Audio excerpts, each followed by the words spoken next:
ஆகையால் இந்த இயேசுவிலே நான் அன்பு கூறுவேன். அவர் அழகும் இல்லை, அவர் சௌந்தரியமும் இல்லை, அவர் அந்த கேடடைந்தார். ஆகையால் இந்த இயேசுவிலே நான் அன்பு கூறுவேன். அவர் என் சத்தத்தை கேட்டாலும் சரி, அவரின் விண்ணப்பத்தின் சத்தத்தை கேட்டாலும் கேளாவிட்டாலும் சரி, பரவாயில்லை. அந்த இயேசுவில் அன்பு கூறுவேன், அன்பு கூறுவேன், அன்பு கூறுவேன். நீங்க சொல்ல முடியுமா? இந்த இயேசுவை நேசிப்பீர்களா? இந்த இயேசு மேல் அன்பு வச்சிருப்பீங்களா? இந்த இயேசு எனக்கு போதும் என்று சொல்வீர்களா? நான் இயேசு மேல என் பிராணன் போகும் வரைக்கும் உயிரா இருப்பேங்க, அன்பாயிருப்பேன். இயேசுவை விட்டு வலது பக்கம் இடது பக்கம் சாயவே மாட்டேன்.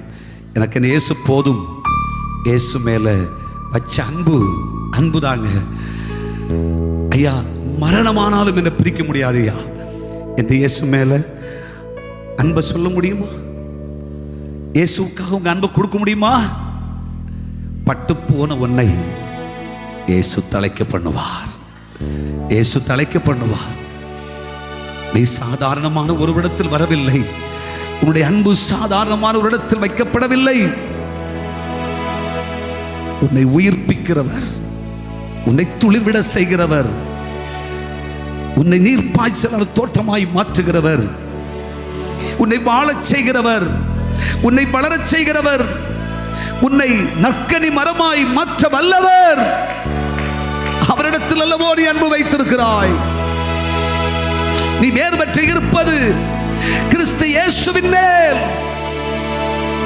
நீ வேறற்று போயிருந்தாலும், நீ பட்டு போயிருந்தாலும், மாண்டு போயிருந்தாலும், ஐயா உன் வாழ்க்கை ஒருவேளை தலை குனிந்திருந்தாலும், வாழ்க்கை முற்று பெற்றது என்று சொல்லி இருந்தாலும், இன்று இன்று இன்று இன்று நீ நேசிக்கிற, நீ அன்பு கூறுகிற இந்த இயேசு உன் வாழ்க்கையை இன்னைக்கு தழைக்க பண்ணுவேன் என்று சொல்லுகிறார், துளிர்க்க பண்ணுவேன் என்று சொல்லுகிறார். நீ வாழ்வாய், நீ வாழ்வாய், நீ சுகமாவாய், நீ மீண்டும் ஜொலிப்பாய். உன் சரித்திரம் மாறும், இந்த நிலை மாறும், இந்த கண்ணீர் மாறும், இந்த துன்பம் மாறும், இந்த வேதனை மாறும், இந்த தரித்திரம் மாறும், இந்த வனாந்திரம் மாறும்.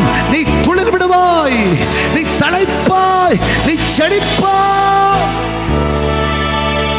நிச்சயமாய் நீ செழிப்பாய்.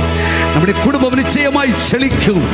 நம்முடைய பிள்ளைகள் செழிப்பார்கள், தழைப்பார்கள், மீண்டும் துளிர் விட்டு எழும்புவார்கள்.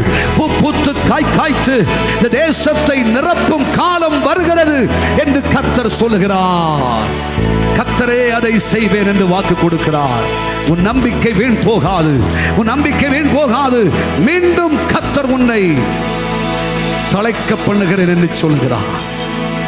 பட்ட மரமே, பட்டு போன விருட்சமே, உன்னை மீண்டும் துளிரடைய செய்கிறேன், உன்னை தழைக்க பண்ணுகிறேன் என்று கர்த்தர் சொல்லுகிறார். ஏற்றுக்கொள்ளுகிறீர்களா? விசுவாசிக்கிறீர்களா? எல்லாரும் உட்கார்ந்திருக்கிற இடங்களில் எழுந்திருப்போமா? சில வினாடிகள்.